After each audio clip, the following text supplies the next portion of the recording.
Abrindo Portas se trata de uma iniciativa criada por uma consciência buscadora com o objetivo de oferecer a outras consciências também buscadoras a possibilidade de se conectarem, na tentativa de sua expansão nos inúmeros saberes sobre o humano. Aqui, nomes ou identidades pertencentes ao mundo cotidiano não são importantes. Portanto, elas serão preservadas no anonimato, permitindo que apenas consciências se manifestem no campo dos saberes. Abrindo Portas não pretende explorar saberes no campo complexo e erudito, e sim pretende transformar temas, mesmo que complexos, em linguagem acessível, cotidiana, para que qualquer consciência que busca sua expansão possa avançar no campo do entendimento dos vários temas que serão abordados. Entendemos que não existe o milagre de saltos quânticos no campo da evolução das consciências humanas. Portanto, não há a pretensão de oferecer um caminho para a iluminação. Existe sim a missão de oferecer a cada encontro pequenos lampejos de luz que mostrem à sua consciência o caminho da sua expansão ao compreender os temas expostos. Basta para isso que você esteja com sua porta aberta, assim como estará a nossa, e permita a troca de saberes. E lembre-se sempre, a porta que permite a expansão da sua consciência somente se abre de dentro para fora.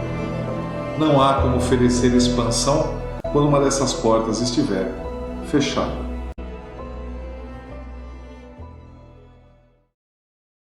Vamos dar continuidade então à leitura do texto, de um trecho do texto de Eckhart Tolle, do livro O Poder do Agora, e nós vamos abordar hoje dois assuntos distintos, mas que no fundo remetem à mesma proposição que a gente vem trabalhando. O primeiro deles é tentar falar um pouco sobre a origem dos nossos medos, ou a origem do medo.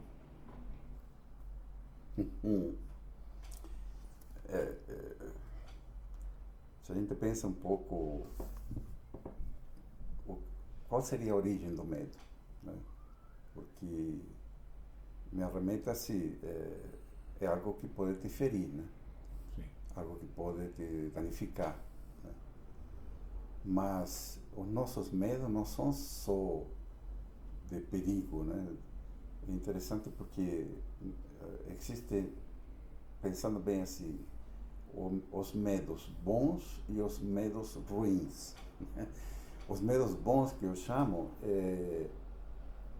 por exemplo, você está numa situação de risco, você vai agir, obviamente com medo, você age naturalmente para se proteger. Esse seria o lado bom. Mas existe outro tipo de medo que a gente sabe que são projeções nossas, por exemplo, uma ideia diferente daquela que você possui.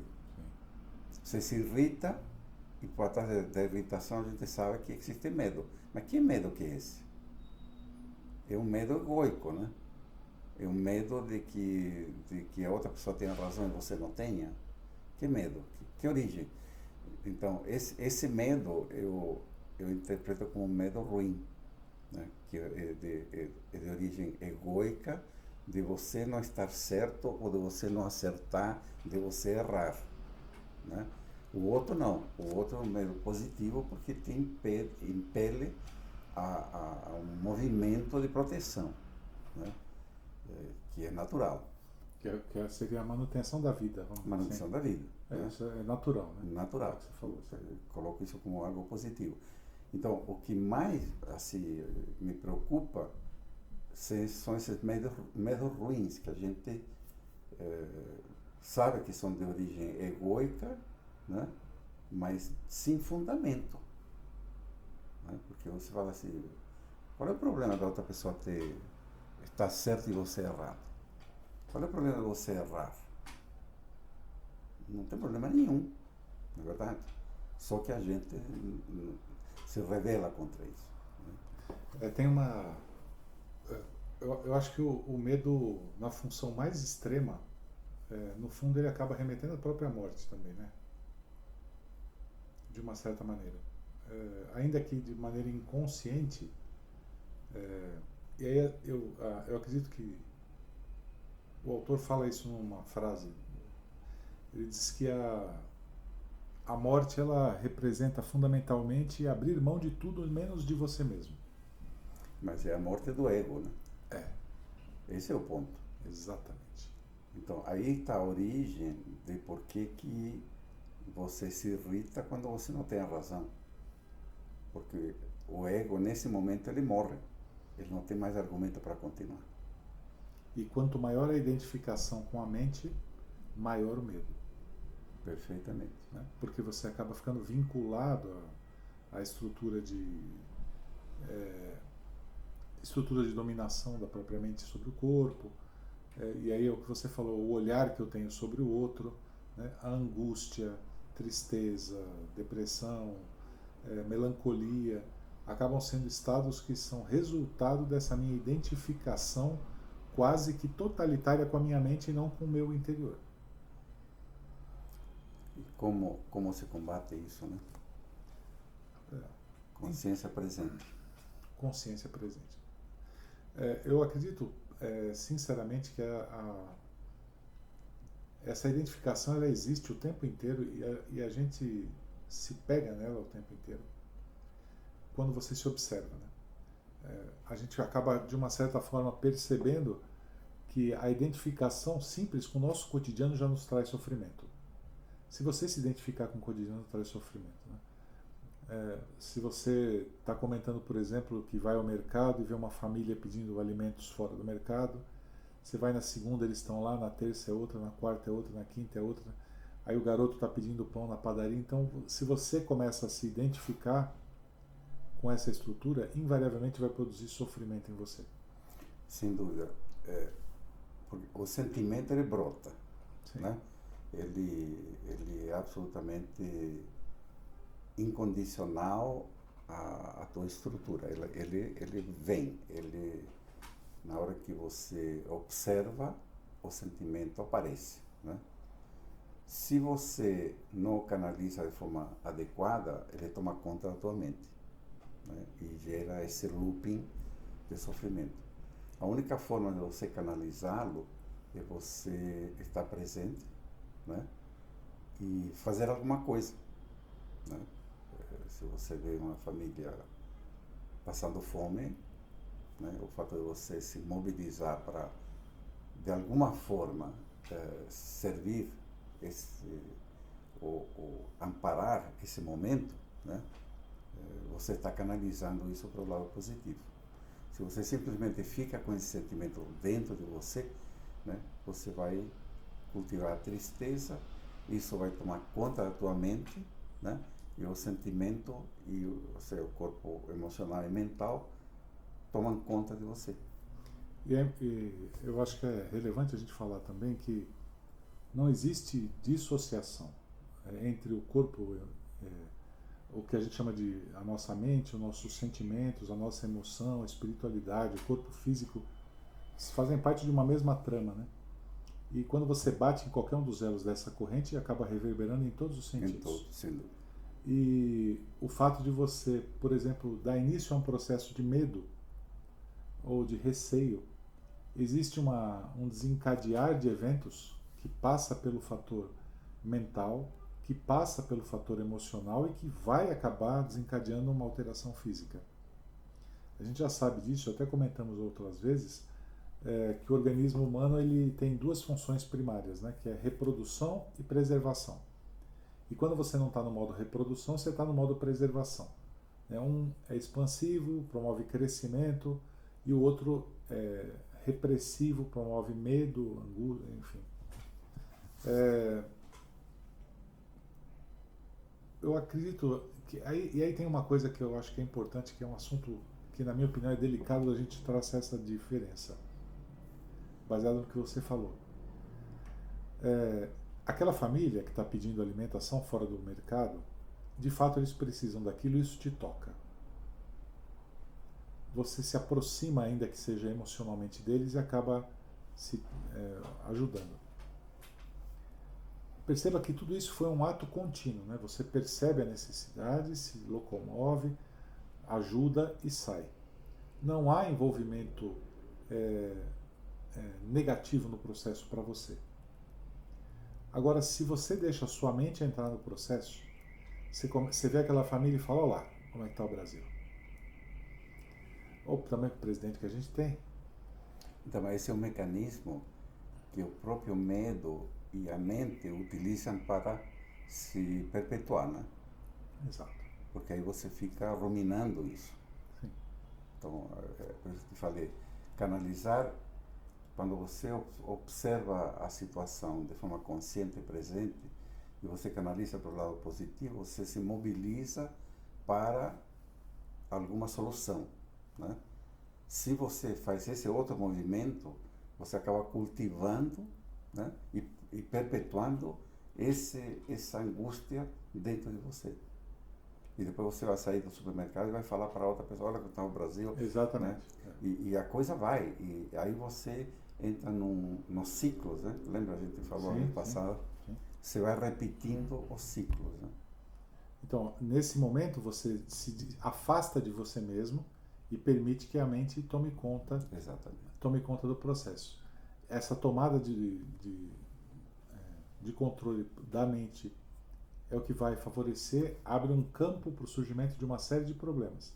Porque aí você pode ficar deprimido, porque a situação do país está complicada, aí você pode ficar triste, porque você lembrou do fulano. Então, você começa a fazer uma série de associações que desencadeiam por outra vez outros sentimentos, que vão desencadear outras lembranças, que vão desencadear... Então, você acaba ficando preso num ciclo que teve início com uma ação que podia ser resolvida naquele momento, se você tivesse presente. Exatamente. O nosso estado presente, né? A importância de você de buscar esse estado presente, na minha opinião, é o mais visceral. No fundo, a gente já conversou sobre isso até, parece uma redundância a gente ficar sempre falando desse mesmo ponto, mas é porque ele é fundamental, né? Não só nesse autor, mas eu creio que dentro da espiritualidade como um todo, a busca pelo estado presente, ela é fundamental. Não importa em que religião você esteja.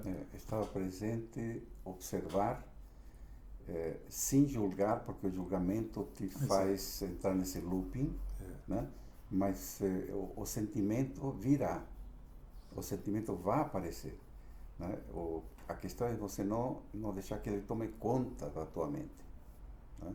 E se já canalizá-lo para o lado positivo, que seria, em cima do que você está observando, você fazer alguma coisa, né?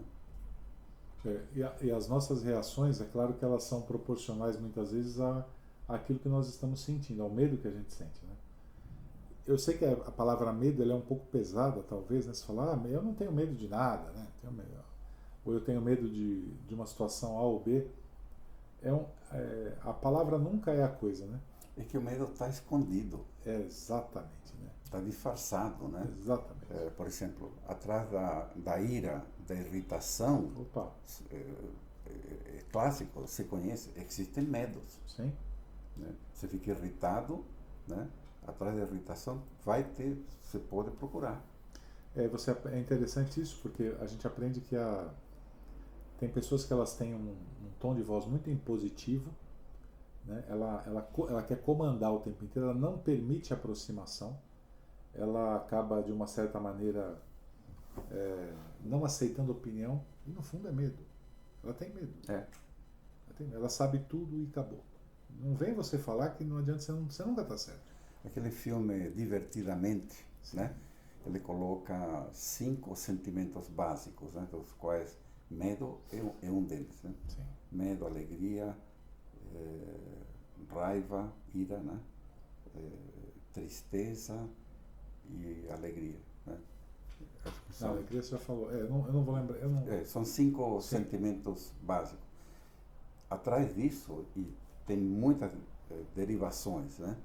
Mas com certeza absoluta, o medo, né, é casado com a ira, né? Ou com a melancolia, né? E tem uma coisa aí que, assim, ainda quem nos ouve pode pensar assim, puxa, mas o fato de eu estar presente não necessariamente resolve a situação. Porém, sentir medo também não vai resolver nada. Eu creio que, sinceramente, é uma questão de escolha. Então, quando você está presente, o sentimento vai aparecer. Claro. Medo, ira, ele Sem vem. dúvida. A questão é o que você faz com ele. Exatamente. Se o sentimento toma conta do teu ser, é uma coisa. Você passa a ruminar, você passa a se comportar como resultado daquilo. Se você está presente, você canaliza esse sentimento para um outro comportamento, né? Eu acho muito difícil um ser humano dizer eu não tenho sentimento porque estou presente. Não, não é isso que o autor coloca, né? Claro. Exatamente. Pelo contrário. Pelo contrário, ou seja, você vai continuar tendo o sentimento, você vai ter... O problema é você não entrar no julgamento, porque na hora que você olhou o fato e passou a julgá-lo, né? O cocheiro ou o cavalo tomaram conta de você. Só que o sentimento ele é outro, né? Porque no momento em que você vê a família, você pode até ser tocado pela compaixão, não pelo medo de ficar igual a eles. Eu diria que a compaixão é o estado de presença e o medo de ficar igual a eles é a sua mente. Perfeito. Mas existe um sentimento que está brotando aí. Senão seríamos todos psicopatas, né? Porque viver claro. Sem medo ou sem sentimento algum seria uma doença, né? É interessante que existe uma graduação aí e uma questão de sintonia e de frequência. Quanto mais próximo do nosso eixo, do nosso ser interior, mais centrado a gente está e está vibrando numa frequência mais elevada. Quanto mais afastado, mais baixa essa frequência. Então eu diria que o medo, nesse caso, ele está muito mais relacionado a uma frequência baixa do que uma frequência mais elevada. Eu vou dar um exemplo. Tem uma passagem histórica clássica que aconteceu na Índia, chamada Noite das Cabeças Rachadas. O Gandhi fazia um protesto contra os ingleses pelo domínio da produção de sal, e ele era adepto do Anarata, que é não violência, né? Uhum. E então ok, vamos fazer a manifestação, mas sem nenhuma forma de violência. Então então a população ia marchando e os soldados ingleses com porretes do outro lado rachando cabeças, literalmente, né? Noite das Cabeças Rachadas. E eles não levantaram a mão. Se os indianos tivessem naquele momento sentido medo dos ingleses, provavelmente a história da libertação indiana seria outra. Ou eles se acovardariam de fato e perceberiam que não eram capazes, ou empreenderiam uma luta desesperada pela vida e viraria um barbarismo aquilo, ia virar uma guerra, na verdade, contra a Inglaterra. Só que o que Gandhi estava pregando era uma frequência mais elevada. Era compaixão, era liberdade, era amor. Então, de uma certa maneira, eu sei que eu estou sendo poético em cima de uma coisa... Não, mas é isso mesmo. Pesada. E aí, quem passa a ter medo daquela situação são os ingleses. No filme do Gandhi, essa cena é brutal. Imagino. Mostra exatamente isso que você está descrevendo, né? E a passividade, né, dos indianos ir ao encontro para receber essa paulada, né, de uma forma assim, em paz, né, sabendo a obra que estava sendo feita, né? E de fato as pessoas caíam ao chão sangrando e havia um exército de mulheres cuidando desses feridos, né? E os ingleses se avergonharam de ter feito o que fizeram. Então, e aí, naquele momento que o cara está marchando, com certeza, ele tem que estar muito conectado com ele mesmo.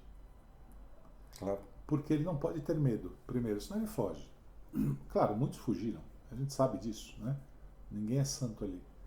Mas o cara que de fato foi até lá, ele estava absolutamente conectado a ele e totalmente desprendido de tudo que estava à volta dele. Porque você há de convir que ali tinham pais de família. Claro, a população estava lá. Mães, adolescentes, enfim. Só que a hora que o cara está marchando, ele pode estar marchando para a morte dele. Uhum. A morte está a 10 passos e o cara dá os 10 passos. Onde é que está o medo? Porque nem pela vida dele ele estava zelando naquele momento. Ele tinha um objetivo ainda maior do que a própria vida dele. Então não havia o medo. Então Pode ser que o medo estava presente, mas totalmente obscurecido, né? aquietado. Simplesmente a missão era mais importante, né? Provavelmente a pessoa estava com medo, mas totalmente dominado. Totalmente dominado. Então havia uma proximidade junto à essência dele tão grande que acaba elevando a frequência dele num nível que ele simplesmente abstrai aquilo e... Então, daí vem a importância do estado de presença, né?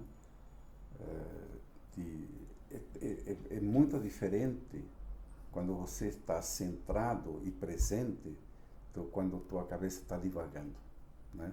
São seres totalmente diferentes.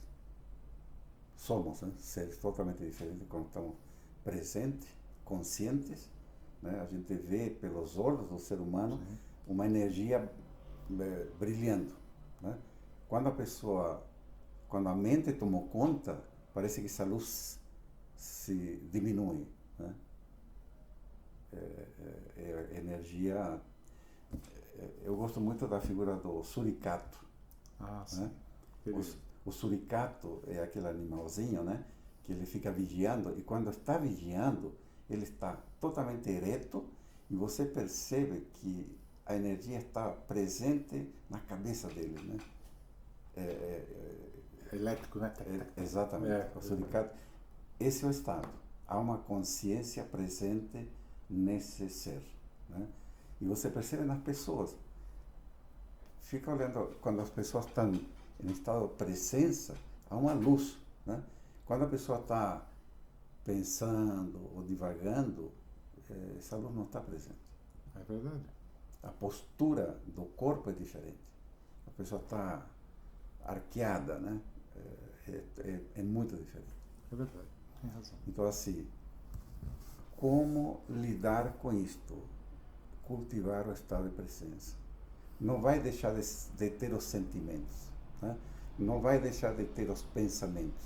Só que o estado de presença é você que comanda. E não um sentimento ou um pensamento aleatório que toda hora está pipocando. Eu particularmente, eu gostaria de, em algum outro momento, se não no próximo, né, voltar nesse assunto. Porque quando a gente fala de sentimento, é algo que é muito presente na vida de todos nós, né? A gente usou hoje a expressão do medo, mas a gente poderia tentar abordar outras coisas ou outros sentimentos, porque lidar com isso eu acho que é algo difícil para o ser humano de uma maneira geral, né? Olha, desde 1200, desde a época de Descartes, a humanidade evoluiu somente do lado racional, né? Aliás, os sentimentos sempre foram vistos como algo... Fraqueza, né? Fraco. O cara é muito emocional, né? Não serve, né? Quando o sentimento é o que move. Pois é. Né? Mas eu acho que o desenvolvimento racional chegou a um limite, né? Em que já em 1990, 95, um dos primeiros a falar de sentimento foi aquele livro lá do Inteligência Emocional, né? Que não me lembro o nome do autor nesse momento, mas a partir desse momento eu percebi que a humanidade começa a colocar interesse em estudar a questão do sentimento. Então, eu tenho certeza absoluta que nós estamos entrando numa era onde os estudos do lado do sentir, né, está se aprofundando. E já tem vários autores que estão trabalhando fortemente nessa questão. Então, acho que a gente pode voltar. Eu tenho algumas referências para a gente. O Goleman, né? O Goleman que escreveu o livro, mas hoje tem outros, viu? E tem uma coisa aí que eu acho que é legal, porque assim, você falou, por exemplo, desenvolvimento do intelecto. Aí Você não sabe falar inglês. Aí, pô, faz um curso de inglês, aprende inglês. Tá, pumba, papum, aprendeu inglês. Tá bom, ou não, mas estuda. E o sentimento? Mas esse é o Né? grande... É o O que grande... o cara faz? Ou ele presta ou não. Você percebe, mas ou serve ou não serve. Não há desenvolvimento do sentimento. Mas o sentimento é o motivo do fracasso dos profissionais. Eu vou te falar, na minha vida profissional, eu vi muitos executivos, né, fracassando nas suas carreiras, não por serem incapazes, não por serem incompetentes, e sim pelo comportamento deles. Pessoas déspotas, pessoas irritadas, pessoas que respondem mal, pessoas egoicas, profundamente egoicas, né? E isso as organizações rechaçam, né? Então, te falaria assim, 90, 95% dos casos é por comportamento. E daí vem essa questão de que nenhuma faculdade, nenhuma escola, Não, ninguém nos educou para lidar com nossos O sentimentos. que você ouve é assim, a vida vai ensinar. Pois é. Na Exatamente, porrada, né? Exatamente. Na porrada você aprende. Porém, estamos numa era que tem gente estudando isso hoje. E não só isso. Vamos pensar um pouco aí, vamos ao racional, mas o que nós estamos propondo é exatamente isso. É aprender a trabalhar e a lidar com sentimentos que ninguém está falando. Para, calma, observa o que está acontecendo, observa o que está acontecendo. É simples, está na sua mão, né? Então, o fato é que os sentimentos, quando a gente não consegue canalizá-los, eles nos controlam. Totalmente. E a gente faz burrada. Com certeza. Né? Cria o climão, né? Ou deixa o ambiente pesado. Por quê? Porque você deu vazão, né, ao sentimento que ele sequestra, né, teu racional e entra o reptiliano, né? Literalmente. Literalmente, e você dá vazão a um vulcão. Por quê? Porque não sabemos lidar com isso, né? Então, o grande ensinamento, o grande passo neste momento é aprender a lidar com isso. E o estado de presença é uma porta, né? Quando você está presente e você observa o sentimento, você consegue canalizá-lo de forma adequada. Você sabe que tem uma coisa que é... E aí é interessante. Se você vê os grandes enxadristas jogando, ganhando ou perdendo, quando ele termina, ele tem a partida anotada. Ele analisa de novo a mesma partida. De novo, de novo, de novo. Para entender o que ele poderia ter feito melhor ou pior, como é que ele errou, enfim. Isso faz parte de um aprendizado. Você vai numa festa, bebe mais do que devia, fala um monte de besteira, chega em casa e se arrepende. Você fala, puta, que besteira que eu fiz. Ah, vamos dormir. Você sequer é capaz de, pela memória, tentar lembrar o que você fez. Tá bêbado que não lembra. Mas mesmo depois de lúcido, Sei. você fala assim, nem quero mais lembrar disso. Apaga. Vamos apagar isso, vamos daqui para frente. É. Não. Nós temos que aprender a olhar o que a gente tem feito para poder, de uma certa forma, rever esse movimento e no que eu errei, no que eu acertei. Não repetir o ciclo, né? Não repetir o ciclo. É ter coragem. Isso é um ato de coragem. É autoavaliação mesmo. É coragem fazer isso. Não é fácil de fazer. Porque nós nos envergonhamos dos nossos atos o tempo inteiro, ou nos glorificamos deles, mas achamos que poderíamos ter feito melhor o tempo inteiro. Aí tem um peso, eu diria, quase cristão nas costas, que nos condena eternamente. Estamos sempre errados de fazer tudo, né? Mas se nós não revermos aquilo que a gente vem fazendo... Então, perceba, o fato da pessoa não querer rever é porque ela entra num ciclo de reviver a vergonha. Reviver, exatamente. Reviver a vergonha. Quando deveria ser feito de forma diferente. Você deveria revisar o que você fez estando presente, onde você não vai ter o seu próprio julgamento. Você vai observar o que você fez, né, para tirar uma lição daquilo, para você extrair daquilo o que pode ser feito melhor. e não entrar no looping de reviver o sentimento do teu julgamento. Percebe? E aí, olha que interessante, acho que para fechar, dei o exemplo do enxadrista, mas eu li uma frase de um outro que ele diz assim, se aplica exatamente o que nós estamos falando. Ele diz assim que na vida ele nunca perdeu. Nunca ele perdeu. Ou ele ganhou sempre na vida dele, ou ele aprendeu. Perfeito.